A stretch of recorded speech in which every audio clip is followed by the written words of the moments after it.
Madame, Monsieur, bonsoir. Le drapeau croate flotte sur Knin, la capitale de Krajina. Les Croates ont poursuivi toute la journée leur offensive. Ils sont parvenus à désenclaver la poche de Bihac. La mobilisation se poursuit contre la reprise des essais nucléaires français dans le Pacifique. Mobilisation y compris à Hiroshima qui commémore cette année les 50 ans de la bombe atomique. Journée noire sur les routes, 120 km de bouchons au sud de Lyon. Et une mauvaise journée également pour les athlètes français à Göteborg, même si Marie-Josée Pérec a réussi à se qualifier. Knin, l'ancienne capitale des Serbes sécessionnistes de Krajina, est donc tombée aujourd'hui aux mains des Croates. La poche de Bihac a été désenclavée grâce à une percée conjointe des forces croates et bosniaques. Au deuxième jour de son offensive sur la Krajina, il semble bien que l'armée croate ait atteint la plupart de ses objectifs. Le point avec Olivier Lerner. Le drapeau serbe, planté sur le château de Knin, a bien été décroché ce midi par les Croates. Knin en feu a changé de main. L'opération militaire de grande envergure se révèle être un succès pour l'armée croate qui a réalisé 80% de ses objectifs et qui est en passe de récupérer la majorité de la Krajina. Une armée forte de 115 000 hommes, bien équipée, très motivée et qui semble dominer parfaitement la situation pourtant compliquée. La ligne de front est éclatée sur plusieurs centaines de kilomètres. Ici, tout près de Knin, les soldats croates tirent sans compter des dizaines d'obus depuis 36 heures et ne semblent pas craindre la moindre riposte. Les casques bleus sont au milieu du feu. C'est une forme d'otage qu'ils nous font subir. Nous ne pouvons pas promener dans la ville de Knin pour aller voir ce qui se passe, pour s'assurer qu'il n'y a pas de crimes ethniques qui sont commis. On entend des coups de feu sporadiques. Il y avait des endroits où certains soldats commençaient à voler des vêtements, des appareils, des autos. Le résultat, le voilà, à Glina par exemple, l'une des premières villes du nord de la Krajina pilonnée par les Croates, abandonnée par les Serbes. Aucun bilan n'est publié à l'heure qu'il est. Mais les civils, c'est sûr, n'ont pas été épargnés. Pour les rescapés, l'exode a bel et bien commencé. Apparemment, les Serbes de Knin ont eu le temps de boucler leurs valises et les plus belles voitures n'ont pas été abandonnées. Exodus et état de choc pour ces réfugiés serbes. Colère à Palais dans le fief des Serbes de Bosnie, où l'on n'imaginait pas un tel scénario catastrophe. Moi je suis combattant de l'armée serbe, de la République serbe de Bosnie. Les Oustachis et les Croates vont payer cher pour ça. Je pense qu'on va maintenant s'attaquer à Zagreb. Knin, c'était le symbole de notre conquête. Sa chute nous a profondément touchés. Si Knin est tombé, c'est à cause de la passivité des autorités de Belgrade qui se devaient d'intervenir. Zizanie et cacophonie à Palais. Le général Mladic, limogé par Karadzic, rejette sa destitution. Décision illégale, dit-il. Pendant ce temps-là, les combats se poursuivent et surprise. Les armées croates et bosniaques ont opéré une jonction aujourd'hui. Les Bosniaques vont se sentir plus forts pour soulager la région de Bihac, cernée par les Serbes. Voilà qui risque de bouleverser les données du problème et de provoquer la mobilisation générale des Serbes. Ces avances croates sont suivies minute par la population. À Split, on a pu voir cet après-midi les habitants brandir des drapeaux croates et se réjouir des victoires de leur armée. Il faut dire que c'est à Split, justement, en Croatie, que se trouvaient beaucoup de réfugiés de Knin. Avec nous, Laurent Boussier, vous vous trouvez à Split, en duplex. C'est la première grande victoire des Croates sur les Serbes depuis la guerre de 91 et puis surtout aussi depuis la reconquête de la Slavonie occidentale, Laurent. Oui, vous avez vu ces scènes de liesse populaire dans les rues de Split, la joie, les rafales de mitraillettes en l'air. On peut dire, je crois, sans se tromper, qu'aujourd'hui est un jour historique pour la Croatie. Alors évidemment, il y a la grande victoire militaire. En 36 heures, les Croates ont réalisé, comme le disait tout à l'heure Olivier Lerner, 80% de leurs objectifs. Et à l'allure où ça va, on peut penser que dans 2 ou 3 jours, tout ça, ce sera fini. Mais surtout, grande victoire psychologique aussi pour les Croates. Ils ont fait voler en éclats le mythe de l'invincibilité des Serbes, savamment entretenu depuis 1945. Enfin, grande victoire politique pour le président croate, Franjo Tudjman. C'est sur la libération de la Krajina qu'il avait été élu président de la République croate il y a 2 ans, et il restera dans l'histoire comme celui qui a créé la Croatie moderne et qui a libéré la Krajina, le président Tudjman, qui évidemment est attendu à Knin dans les tout prochains jours. Merci Laurent. Ailleurs en Croatie, des villes comme Osijek ont été bombardées par l'artillerie serbe. Il y aurait eu une trentaine de personnes blessées selon l'agence de presse officielle croate. Et à Zagreb, depuis les premières alertes hier soir, les habitants ont été repris par la hantise des bombardements. Le reportage d'une autre de nos équipes, Dorothée Oliéric et Alain Dubas. Les Croates l'appellent la mer zagréboise. Ceux qui ne peuvent partir en vacances y passent l'été. Il y a 2 jours, les bords du lac étaient noirs de monde. Mais il y a eu 2 alertes au bombardement et les consignes du gouvernement de ne pas sortir et d'éviter les rassemblements.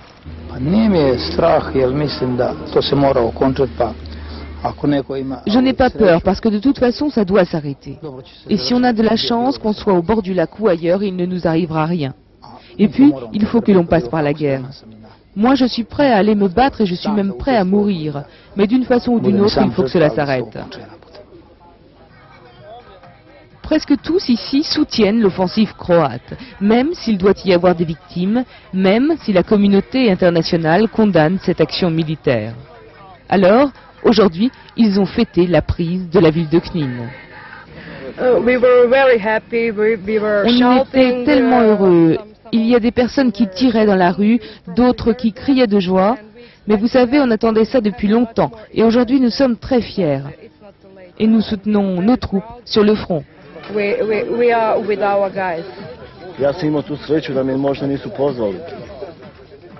J'ai eu de la chance de ne pas être mobilisé. Vous savez, personne n'aime la guerre ni faire la guerre. Mais quand ça se passe à 20 km de la ville où vous êtes né, que vous soyez prêt ou pas, il faut y aller. Et là, on sait pourquoi on y va. C'est pour défendre ce qui nous appartient, notre terre. À une trentaine de kilomètres d'ici, la ville de Karlovac a été bombardée par les Serbes. Mais eux ont choisi de continuer à vivre normalement, peut-être pour ne pas devenir fous et pour croire à la paix. Si les Serbes ont multiplié les attaques sur plusieurs villes croates, la capitale en revanche a été aujourd'hui épargnée. Mais ici, on s'attend à tout moment à de nouvelles représailles. En mai dernier, les Serbes avaient lancé 6 missiles sur Zagreb. Il y avait eu 6 morts et plus de 200 blessés. 2 casques bleus tchèques ont été tués au cours de l'offensive croate sur Knin. Les Serbes de Krajina appellent à l'aide la communauté internationale, que ce soit pour prendre en charge les réfugiés ou pour faire cesser les combats. En Bosnie, Radovan Karadzic, qui a pris seul le commandement de l'armée bosno-serbe en écartant le général Mladic, appelle en vain au président serbe Milosevic qui a dit qu'il n'interviendrait pas militairement pour venir en aide aux Serbes de Croatie. À Belgrade, une correspondance de Jovan Matic. Slobodan Milosevic, dont on craignait une réaction violente à l'offensive croate contre la Krajina, a finalement condamné Zagreb en termes mesurés et s'est maintenu à l'écart du conflit. Insensible aux appels de ceux qui l'avaient encouragé à lutter pour leur droit à l'autodétermination, le président serbe n'a pas volé à l'aide des forces sécessionnistes serbes de Croatie. Par ailleurs, les médias étroitement contrôlés par le président serbe, respectant la consigne de réserve, donnaient toujours au conditionnel ce soir la chute de Knin, le fief des Serbes de Croatie. Les dirigeants de la Krajina qui avaient demandé à Belgrade de les aider face à l'agression croate n'ont obtenu qu'une promesse d'assistance humanitaire. M. Milosevic s'est borné à condamner le comportement agressif de la Croatie et de la désigner comme le principal danger pour la paix dans les Balkans.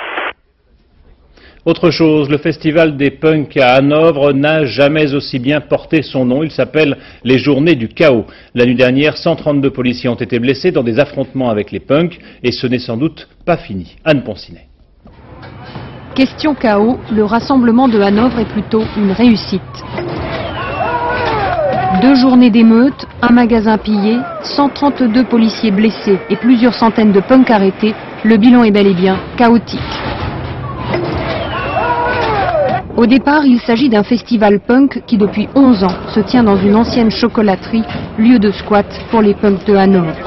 Ce week-end, on y attendait 2500 sympathisants, mais depuis jeudi, le festival s'est transformé en bataille rangée de part et d'autre des barricades, cocktails Molotov et pavés contre canons à eau.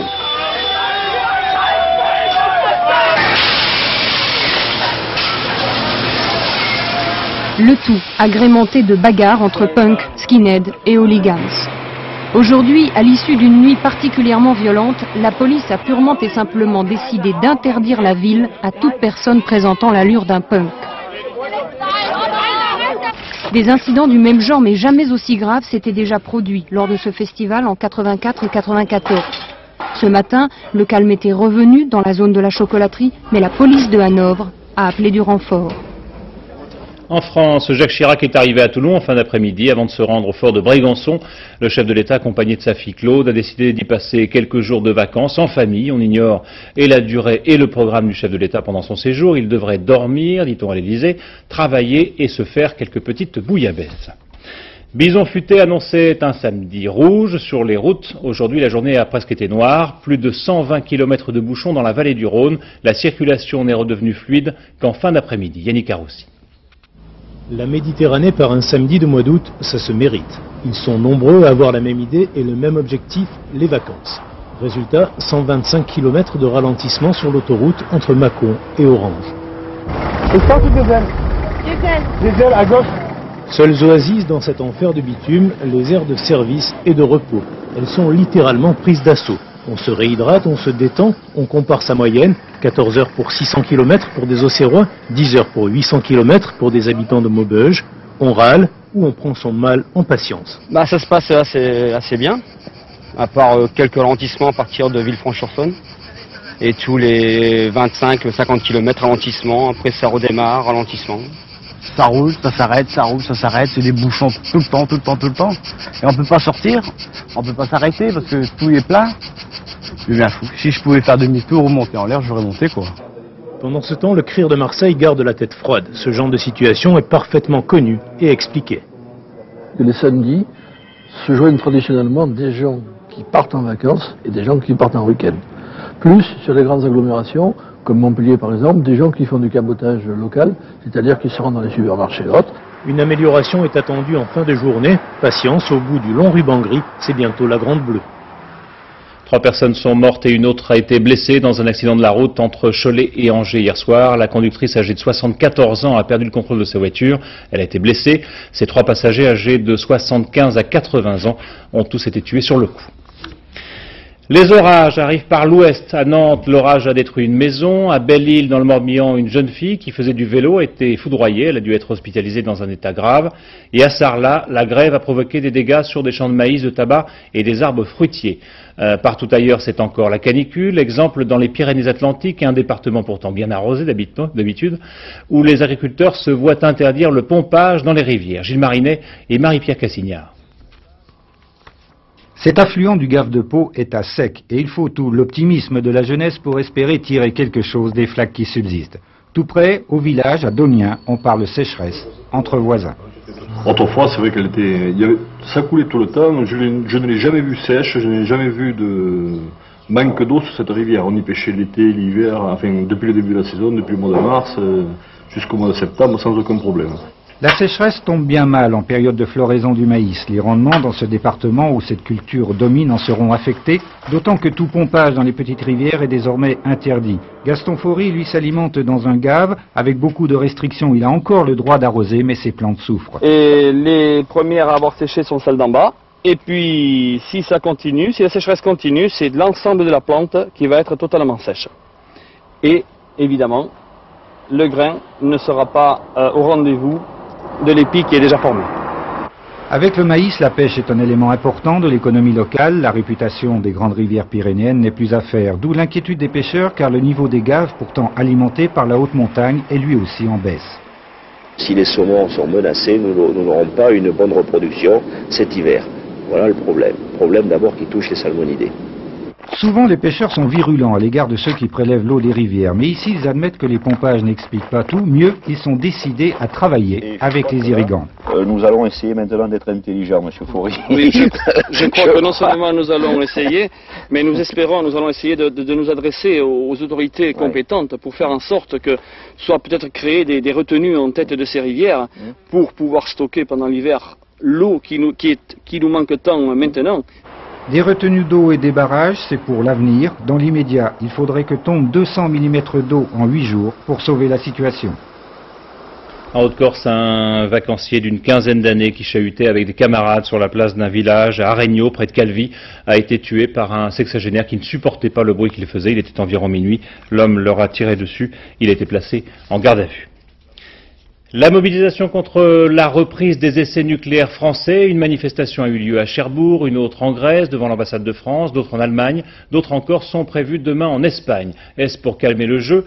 Michel Barnier, ministre des Affaires européennes, a indiqué que la France ne ferait peut-être pas le 8e et dernier des essais qu'elle a prévus dans le Pacifique. Philippe Séguin, plus excédé semble-t-il, dans une interview au journal du dimanche, n'a pas hésité à dire que quand les Anglais faisaient des expériences dans l'atmosphère sur leur territoire, on n'entendait pas les Australiens glapir comme ils le font aujourd'hui. D'après le sondage Louis Harris que publie le JDD demain, 62% des Français pensent que Jacques Chirac doit revenir sur sa décision et 32% pensent le contraire. Cette polémique intervient également 50 ans, jour pour jour, après Hiroshima. Les cérémonies officielles de commémoration auront lieu demain, mais déjà à Hiroshima, les manifestations se sont multipliées toute la journée pour se souvenir de la bombe, bien sûr, mais aussi pour dénoncer justement la reprise des essais français. La bombe, c'était le 6 août 45, il était 8h45 précisément. Le président Truman expérimentait ce jour-là une arme qui devait figer les rapports de force à travers le monde et mettre fin à la guerre du Pacifique. José Blanc-Lapierre. Surnommé Little Boy, en français Petit Garçon, la première bombe atomique vient de tomber sur Hiroshima. Il est 8h15, le 6 août 1945. Mon Dieu, qu'avons-nous fait ? Dira le copilote américain à travers le hublot du bombardier. Il ignorait le but de sa mission. De retour sur sa base du Pacifique, l'équipage de l'Enola Gay est accueilli en héros, décoré. Hiroshima est rayé de la carte. 45 000 personnes ont péri en un instant, sous le choc des 3000 degrés de chaleur et de 10 fois le souffle d'un typhon. Quelques heures après l'explosion, une pluie noire s'abat sur la ville, l'eau est contaminée. La liste des morts s'allonge, elle atteindra 140 000 personnes. Au début, quand j'ai vu ces gens-là, j'ai cru qu'ils portaient des vêtements complètement usés sur le corps. Mais quand j'ai regardé plus attentivement, ce n'étaient pas des vêtements, c'était leur propre peau qui brûlait. Évidemment, ces gens-là n'ont pas vécu longtemps. D'autres ont commencé à reprendre des forces au bout de 4 ou 5 jours, et nous les avons crus sortis d'affaires.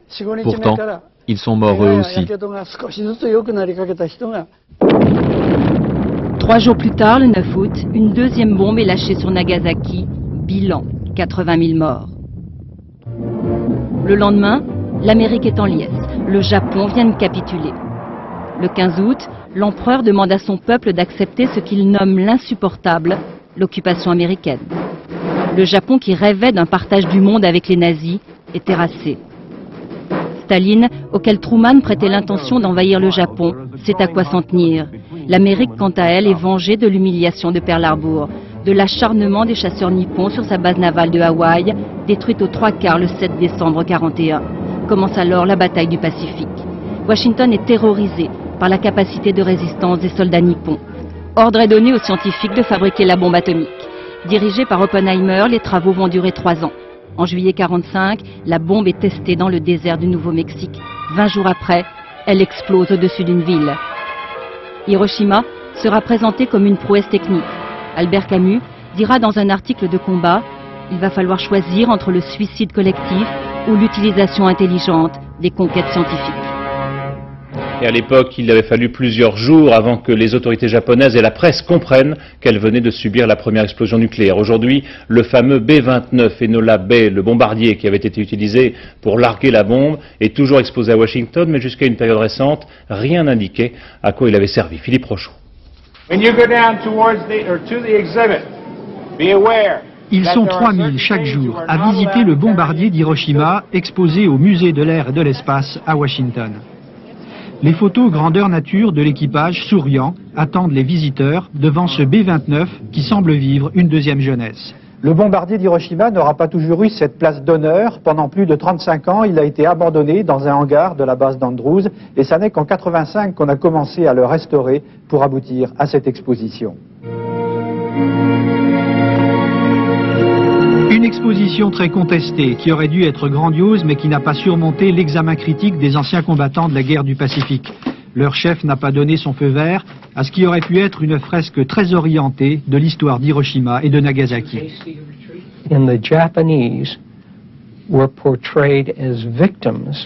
Quand on voit que les Japonais étaient présentés comme de simples victimes d'un gouvernement américain plus ou moins raciste, fasciste, agresseur, militariste et impérialiste, vous pouvez imaginer que cela n'était pas acceptable par les anciens combattants.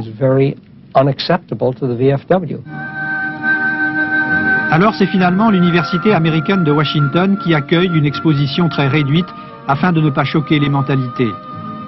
Mais ces images des victimes font réfléchir les générations d'après-guerre et relancent le débat, car dans les programmes scolaires, on avait quelque peu gommé l'aspect humain des bombardements d'Hiroshima et de Nagasaki. Sur ces panneaux, on peut voir qu'Hiroshima était quand même un centre militaire, mais ça ne veut pas dire bien sûr que chaque civil japonais là-bas était coupable de cette guerre.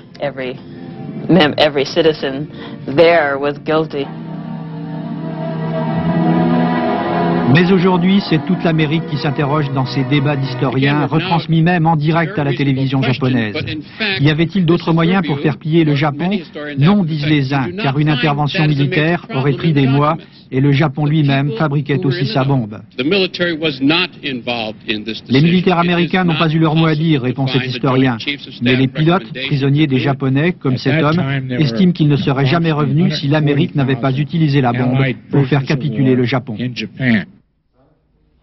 Vous venez de le voir aujourd'hui encore, les Américains se demandent s'il fallait vraiment larguer Little Boy ce jour-là et surtout Fat Man, l'autre bombe quelques jours plus tard sur Nagasaki. La majorité des Américains pensent quand même que le président Truman, à l'époque, n'avait pas d'autre choix. Reportage à Washington, Philippe Gasson. Contre la bombe, Martin Sheen se fait provocateur. Le héros d'Apocalypse Now milite contre l'apocalypse. Pour la 50e année du bombardement, l'acteur a franchi la ligne interdite, juste devant le Pentagone, symbole de la puissance militaire américaine. Pas trop serré, monsieur? Non, non, ça va. Je suis venu exprimer nos remords aux Japonais à propos des bombardements d'Hiroshima et de Nagasaki pour que ça n'arrive plus jamais. Quelle est la raison de votre arrestation? La liberté. Merci. Les premières manifestations n'auront pas attiré la foule des grands jours, quelques babacools et quelques militants convaincus qui veulent entretenir la mémoire. Chez les jeunes japonais, on connaît l'histoire. Je pense que les bombes d'Hiroshima et de Nagasaki n'étaient pas nécessaires, car les Japonais ne pouvaient plus rien contre les États-Unis. Vous étiez d'accord avec la bombe? Oui, c'est sûr, j'y étais. J'étais à Okinawa quand ils l'ont fait. Et mon vieux, ils prenaient les vies des jeunes Marines, de ceux de la Navy. Il fallait les sauver. J'aurais pu y passer, moi aussi. Et pourquoi êtes-vous d'accord? On essayait de gagner la guerre, de sauver des vies en arrêtant la guerre. Si vous aviez été là en voyant des jeunes tués tous les jours, vous auriez vu, il fallait arrêter ça, mon vieux. Et pour arrêter, il fallait arrêter. Ça a été la fin de la guerre, le prix à payer 120 000 morts. Le représentant des Japonais américains à Washington souhaite un geste. Je sais que les Japonais apprécieraient que les Américains expriment leur regret pour les bombardements. Mais je sais aussi que certains arguments indiquent qu'il faudrait que les Japonais, les premiers, s'excusent publiquement de ce qu'ils ont fait en Chine ou en Corée pendant la guerre. Mais je ne suis pas d'accord qu'on doive attendre les excuses des uns pour présenter les regrets des autres. Aux États-Unis, on n'oublie pas que le Japon était l'agresseur et l'on veut croire que des milliers de vies américaines ont été sauvées. Une page d'histoire se tourne entre Américains et Vietnamiens. 20 ans après la guerre, Washington et Hanoï jettent les bases d'une nouvelle ère dans leurs relations. Le secrétaire d'État américain Warren Christopher s'est rendu en visite officielle à Hanoï pour renouer les liens diplomatiques entre les deux pays et négocier un accord commercial. Quelques-uns des corps des 2000 GIs encore portés disparus depuis la guerre ont été rapatriés. Le sport et d'abord les championnats du monde d'athlétisme à Göteborg. Marie-Josée Pérec s'est qualifiée sans trop de problèmes pour les demi-finales du 400 mètres plat, mais ça ne va pas aussi bien pour tous les Français, loin s'en faut. Laurent-Frédéric Bollet. Une athlète qui se claque et c'est déjà toute une délégation qui boite. Depuis ce matin, l'équipe de France a tout connu ou presque. Ça commence par Francine Landre, stoppée net en pleine série du 400 mètres. C'est dur pour elle et c'est dur pour le relais 4x400 où la France avait une belle carte à jouer. C'est surtout un gros coup au moral. Oui, très gros coup. En plus, cette année, je n'ai pas fait de performance. Je n'ai même pas battu mon propre record personnel, c'est encore pire. Ça continue avec Monique Touré au 100 mètres haie. Déséquilibrée après avoir touché la deuxième haie, elle gêne sans doute la concurrente placée à ses côtés et mord peut-être dans le couloir. Le verdict tombe, Monique est disqualifiée. Qu'est-ce qu'on peut évoquer? Simplement que je l'ai gênée, ça j'en suis sûre, et je suis désolée pour elle. Mais a priori, si j'ai pas marché sur la ligne, et c'est pas ma jambe de retour qui était dans son couloir, donc je vois pas ce qu'on peut invoquer. Alors maintenant, il faut attendre. Il faut attendre en fait un sort encore plus cruel, puisque Monique sera finalement réintégrée, mais sera la première éliminée au temps, et ce pour 1 millième de seconde, une vraie malédiction. Quant à Serge Gélant, il était l'année dernière vice-champion d'Europe du triple saut, record de France à la clé. Ce matin, il ne s'est pas qualifié pour la finale, seulement 15,91 m à plus d'1,50 m des meilleurs, la faute à une blessure tenace. Je pensais que c'était vraiment atténué, quoi. Et au fur et à mesure du concours, elle a été de plus en plus présente et voilà, quoi, je ne pouvais pas réagir, quoi. Si l'on rajoute Christophe Epal, éliminé au marteau, le bilan de cette première journée est franchement décevant. Heureusement, Marie-Josée Pérec a bien entamé son périple, mais il lui reste encore 6 courses pour atteindre ses objectifs, et ce sera dur. Départ ce soir du Trocadéro, du deuxième Paris-Moscou-Pékin, Master Rally jusqu'au 26 août, date de l'arrivée dans la capitale chinoise, après 12 000 km, 9 pays traversés. René Metsch promet une course très ouverte. Il y a assez peu de participants et surtout pas les grandes écuries, mais pour cette grande aventure, il y a quand même Patrick Tambert. Steffi Graf s'explique. Pour la première fois, la numéro 1 du tennis mondial sort de son silence après l'arrestation de son père pour fraude fiscale. Non, elle n'arrêtera pas le tennis. Il n'a jamais été question dans mon esprit d'abandonner le tennis. Je n'ai jamais pensé à me retirer, et cela même si ces derniers jours cette affaire m'a affectée, dans le sens où je me suis rendu compte que je n'étais pas capable actuellement de prendre des décisions concrètes pour l'avenir. Alors c'est vrai que le tennis n'était pas l'essentiel de mes pensées. Ces derniers temps, j'avais même du mal à me concentrer sur le cours, mais je n'ai pas pensé à me retirer. Depuis ces 10 dernières années, je me suis essentiellement consacrée à mon tennis. Et j'ai commis l'erreur de ne pas faire attention à mes affaires financières. Maintenant, j'en subis les conséquences. Je vais devoir réagir et prendre des décisions, les bonnes décisions dans les prochains jours, afin d'assumer totalement ma responsabilité sur ces choses-là. Je dois même essayer de prendre l'entière responsabilité de mes affaires et prendre de nouvelles initiatives. Michael Jackson a pris ses quartiers d'été à Disneyland Paris. Il est arrivé mardi soir en Concorde sans son épouse et il s'est installé dans la suite présidentielle de son hôtel préféré avec vue sur le château de la Belle au Bois dormant. Le chanteur n'a pas dit combien de temps il comptait rester à Disney. Il vient se reposer après l'enregistrement de son dernier album, History. Voilà, c'est ce qu'on appelle avoir la scoumoune ou la poisse, plus vrai que nature. Le ténor italien Armiliato avait déjà été blessé dans la scène finale du 3e acte de la Tosca où il est censé mourir fusillé. Il avait bel et bien été blessé par une arme à feu. À peine sorti de l'hôpital et remonté en scène, ses ennuis ont continué. Philippe Boisserie. À trop redouter la critique, on finit par ne plus voir venir le danger. Dimanche dernier, Fabio Armiliato s'est bien fait fusiller, mais par les escopettes à blanc défectueuses de ses camarades d'opéra. Résultat, une blessure au pied, un petit tour à l'hôpital et une interview prémonitoire. Ceci n'est qu'un accident qui ne devrait pas se produire au théâtre, déclarait le ténor, avant d'ajouter héroïquement: on ne peut pas s'arrêter à ce genre de détails pour ne plus rejouer son rôle, et l'improviste est quelque chose qui donne du sel à la vie. Hier soir, le courageux Fabio était donc bien décidé à redonner un peu de sel à la vie en remontant sur les planches. Mais voilà, son entrée sur scène fut tellement fracassante qu'il se cassa tibia et péroné. Le second acte de cette Tosca se joua, une fois encore, à l'hôpital. La morale de l'histoire pourrait être: vous chantiez, eh bien, pensez maintenant. Voilà, la musique, ça peut être dangereux. Fin de cette édition, merci de l'avoir suivi. Dans un instant, la météo de Laurent Romeshko, qui va parler des orages. À Fort Boyard, tout de suite après, à 23h35 environ, Florence Daucher pour le dernier journal. À 13h, bien sûr, Christian-Marie Monod demain. Et puis moi, je vous retrouverai à 20h. Bonne soirée sur France 2.